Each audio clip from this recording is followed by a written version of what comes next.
Qué bueno que te conectas otra vez a estas lecciones de discipulado y es un gusto para mí poder seguir enseñando acerca de lo que enseña la palabra de Dios y de toda la instrucción que tenemos para seguirle conociendo de la manera correcta. En la lección anterior vimos lo importante que es tener una amistad con Dios. ¿Sabes por qué? Porque yo creo que Él quiere que cada uno de nosotros sea beneficiado acerca de conocerlo, de conocer su presencia, su palabra, poder escuchar su voz. Así que vamos adelante. En la lección número 7, que es la que vamos a ver el día de hoy, se titula La naturaleza de Dios. Y nos dice, para tener una relación positiva con el Señor, debemos conocer su naturaleza y su carácter. Dos aspectos muy importantes para ti y para mí. ¿Cuál es la naturaleza de Dios y cuál es su carácter? Para esto vamos a responder una pregunta.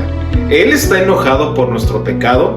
¿O es un Dios misericordioso que quiere darnos su vida y su bendición independientemente de nuestro comportamiento? El contestar esta pregunta de una manera precisa es importantísimo. El que tú también y yo lo comprendamos nos va a ayudar bastante a avanzar en nuestra relación con Dios. Las Escrituras, de hecho, nos han dado dos perspectivas diferentes de Dios sin que esto signifique que alguna vez Él ha cambiado o ha hecho algo violando sus normas. Hubo un periodo de tiempo en el que, dicho con la terminología que usa la Biblia, Dios acusó a los hombres por su pecado. Pues antes de la ley había pecado en el mundo, pero donde no hay ley no se inculpa de pecado. Recuerda que la ley vino cuando Moisés sacó al pueblo Israel de Egipto. Ahí es cuando comenzó a inculpársele al hombre su pecado, porque ya había una ley. Antes, pues no se le inculpaba. Esto es importantísimo.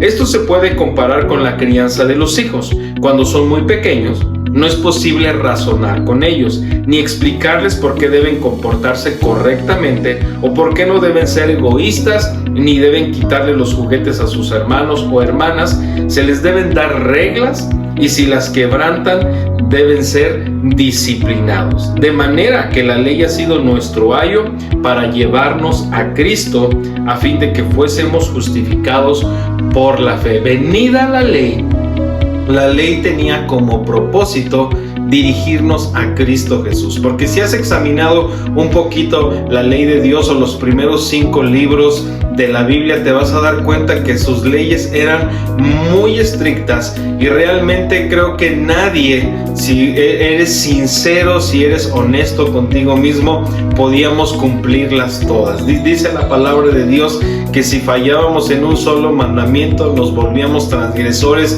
de toda ella.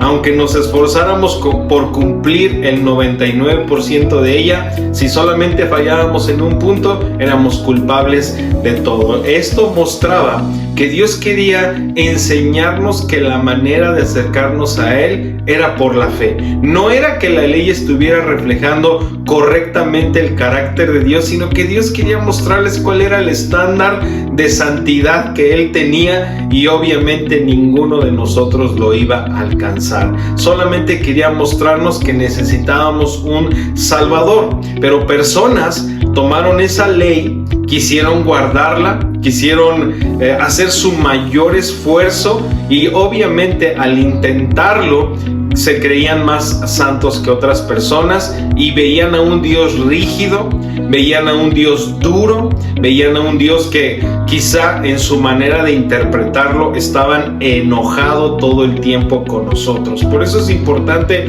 que podamos entender cuál es la naturaleza y el carácter de Dios para que no nos confundamos. Ciertamente Dios no ha cambiado, como lo dice la introducción, no ha cambiado. Él sigue siendo santo, puro, pero quiere que tú y yo nos acerquemos por la fe. Las reglas deben hacerse cumplir, aunque ellos no tienen conocimiento de Dios, ni del diablo, ni de que le están dando lugar al diablo cuando son egoístas, hablando de los niños. Quizá no entienden los conceptos, pero sí pueden entender que si repiten la acción serán castigados. En cierto sentido, eso es lo que el Señor hizo en el Antiguo Testamento. Qué importante es esto, ¿verdad? Cuando no podemos razonar con un niño pequeño, tenemos que establecer reglas. Ellos van creciendo entendiendo que cruzar esos límites les van a hacer daño, les van a lastimar. No les ponemos límites para lastimarlos, les ponemos límites para protegerlos. Entonces Dios estaba estableciendo cuáles eran los límites para que ellos pudieran estar en un marco de referencia correcto. Antes de que la gente fuera vuelta a nacer, no tenían la percepción que tenemos nosotros bajo el nuevo pacto. Así que tuvo que darles leyes y tuvo que apoyar el cumplimiento de las mismas con el castigo, algunas veces incluso la muerte, para que desistieran del pecado. Romanos 7:7 dice: ¿qué diremos pues? ¿La ley es pecado? En ninguna manera, nos dice el apóstol Pablo, pero yo no conocía el pecado sino por la ley, porque tampoco conociera la codicia si la ley no dijera no codiciarás. ¿Te das cuenta? La ley tenía un propósito. ¿Era mala? No, simplemente que nosotros, nuestra interpretación, nuestro pecado mismo era lo que enforzaba el poder de ella. Mira lo que dice: como Satanás estaba destruyendo a la gente por medio del pecado, se le tuvieron que poner limitaciones al pecado, y estas tuvieron que hacerse cumplir, aunque esto dejó la falsa impresión de que Dios, por nuestro pecado, en realidad no nos amaba. Eso no es lo que la palabra de Dios enseña. Recuerda lo que nos dijo Jesús en Juan 10:10: el diablo vino para robar, matar y destruir. Aunque Dios, ya lo hemos platicado, no se relaciona con nosotros en base a nuestro comportamiento, tú sí tienes que tener algo claramente entendido en tu corazón. Si tú y yo practicamos el pecado, esto le abre una puerta a Satanás para incursionar en nuestras vidas, y por supuesto que va a llevar adelante su campaña de robar, matar y destruir. Por eso es que Dios, al ellos no tener su espíritu dentro de ellos, tuvo que establecer límites para que ellos pudieran ver cuán letal, cuán peligroso es el pecado, para que ellos no incurrieran en esa vida y por supuesto el diablo consumara su obra de destrucción. Romanos 5:13 dice: porque hasta la ley el pecado estaba en el mundo, pero no se imputa pecado no habiendo ley. Hasta la ley, dice ahí, significa antes de la época de Moisés, cuando Dios dio los 10 mandamientos y otras leyes ceremoniales que se aplicaban a la nación judía. Hasta esa época el pecado estaba en el mundo, pero no se estaba imputando, o sea, no se le estaba cargando a la cuenta de las personas. La palabra imputar es un término de contabilidad. Por ejemplo, si tú vas a la tienda y compras algo y dices ponlo a mi cuenta, cuando lo ponen en tu cuenta se registra y se hace un cargo en contra de tu cuenta y se te imputa la compra. Si dejan de imputarte la compra, eso significa que no fue registrada ni se tomó en cuenta. Este versículo dice que hasta que llegaron los 10 mandamientos, a la gente no se le inculpó del pecado. Esta es una declaración sorprendente. Había gracia abundante delante de Dios, sin dejar de vista que el pecado pues seguía produciendo muerte, destrucción, y por supuesto le abría una puerta grande a la obra de Satanás. Y tú lo puedes ver a través de todo el registro bíblico.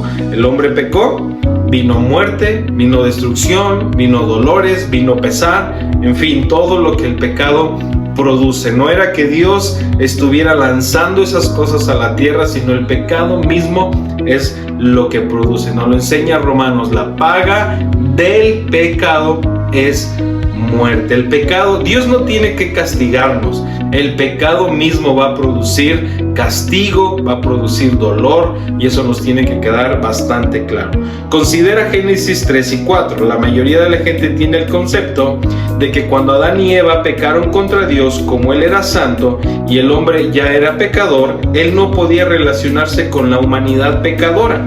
Piensan que Dios sacó al hombre del huerto para alejarlo de su presencia, porque Dios, un Dios santo, no podía relacionarse con el hombre malvado. Además piensan que hasta que mejores tu comportamiento por medio de buenas obras, Dios no puede tener ningún tipo de relación contigo, y eso es contrario al mensaje de Jesucristo. Romanos 5:8 dice: mas Dios muestra su amor para con nosotros en que, siendo aún pecadores, Cristo murió por nosotros. Y lo puedes ver en las Escrituras. Dios tuvo una conversación con ellos incluso después de haber pecado. Pero sigamos adelante.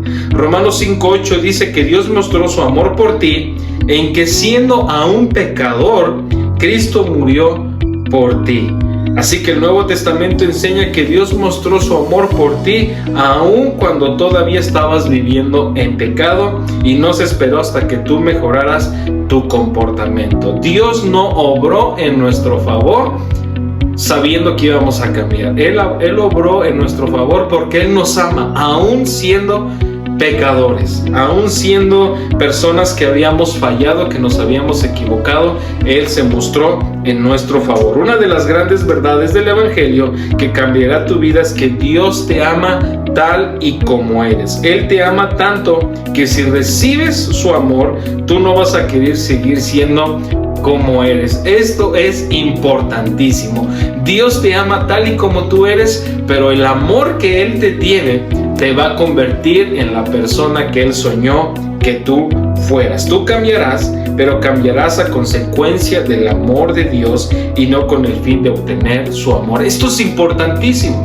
Hay personas que buscan cambiar para encontrar la aprobación de Dios. Buscan ser transformados para encontrar un lugar en el corazón de Dios, pero tú tienes que saber algo. Ya tenemos un lugar en el corazón de Dios, ya ocupamos favor delante de Dios. Él está contento con nosotros, y entonces nosotros cambiamos o somos transformados en consecuencia a lo que Él ya hizo en nuestro favor. Esto es impresionante.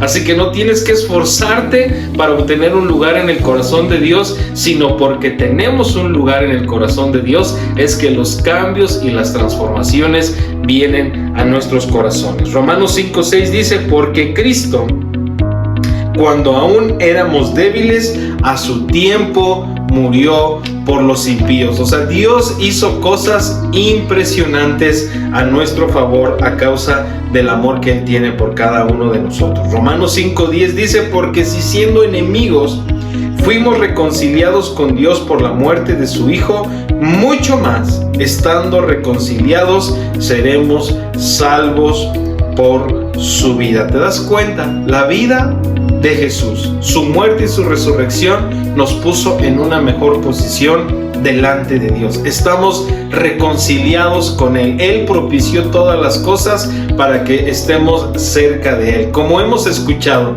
Dios no está enojado con nosotros y ni siquiera está de mal humor. Génesis 4. Puedes ver que Dios todavía estaba conviviendo con el hombre y que inclusive continuaba platicando con Eva y Adán. Aún después de que pecaron, Él platicaba con Caín, con Abel, y cuando se presentaban para ofrecerles sacrificios, Dios les contestó con una voz audible.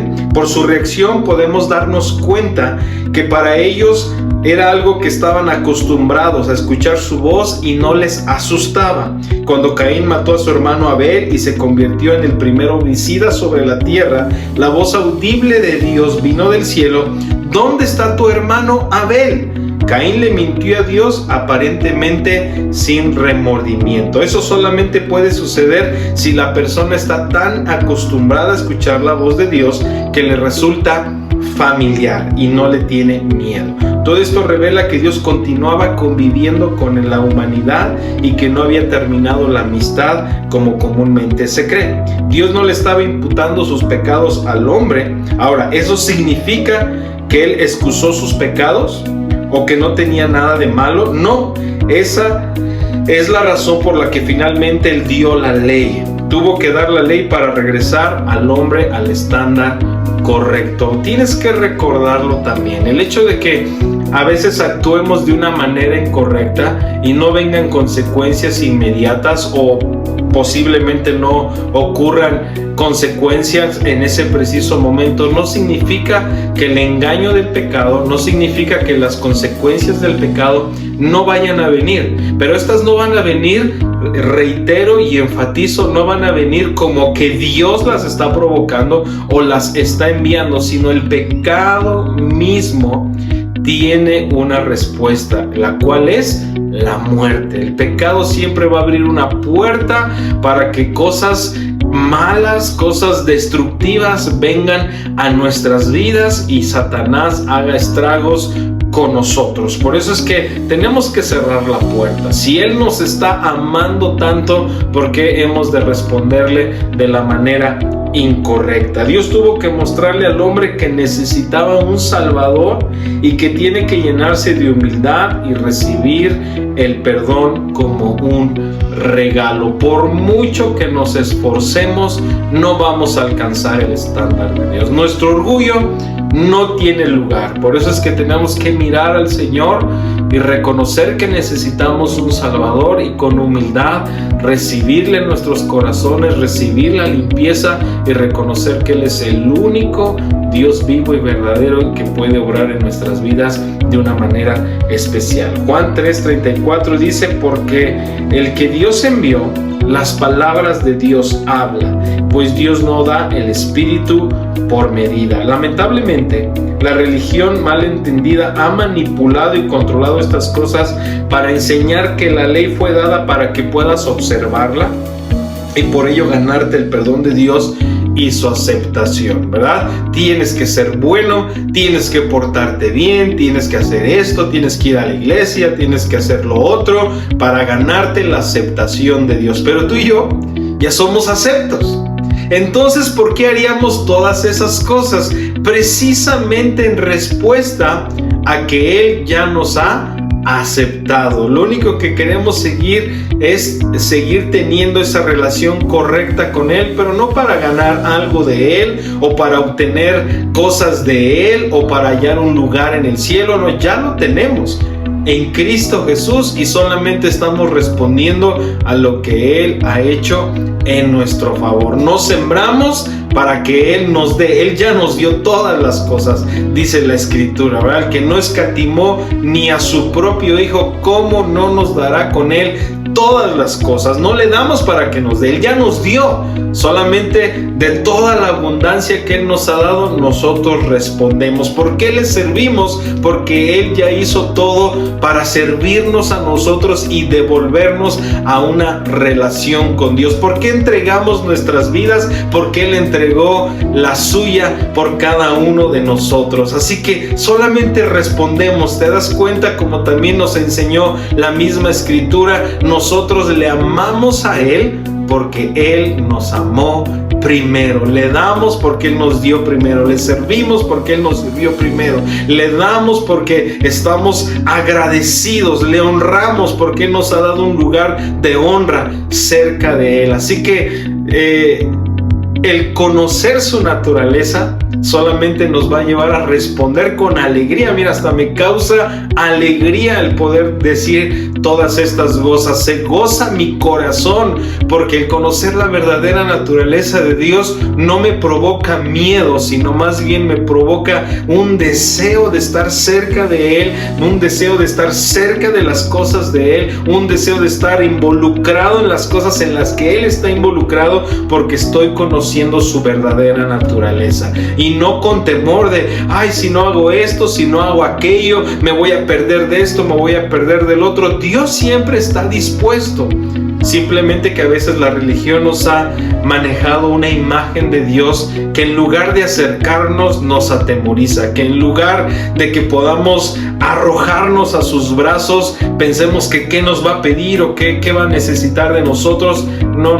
Cuando hemos visto y conocido que Él se derramó por nosotros, nosotros también podemos derramar nuestra vida. Así que sigue adelante. sigue adelante en tu relación con Él. No, el propósito de la ley del Antiguo Testamento era magnificar el pecado a tal grado que eso hiciera que te desesperaras porque nunca podrías salvarte a ti mismo y que dijeras: Dios, si este es tu estándar de santidad, no puedo con Él. Perdóname, ten misericordia de mí. Toda la naturaleza de Dios siempre ha sido el amor.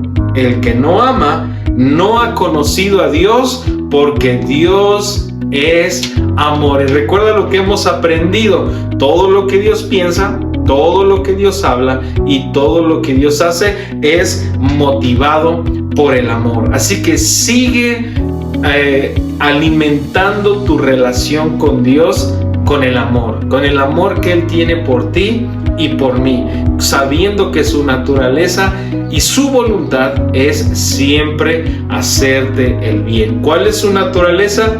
Una llena de amor. ¿Y cuál es su carácter? Un carácter lleno de amor, una actitud siempre presente para amarte y para hacerte el bien todo el tiempo.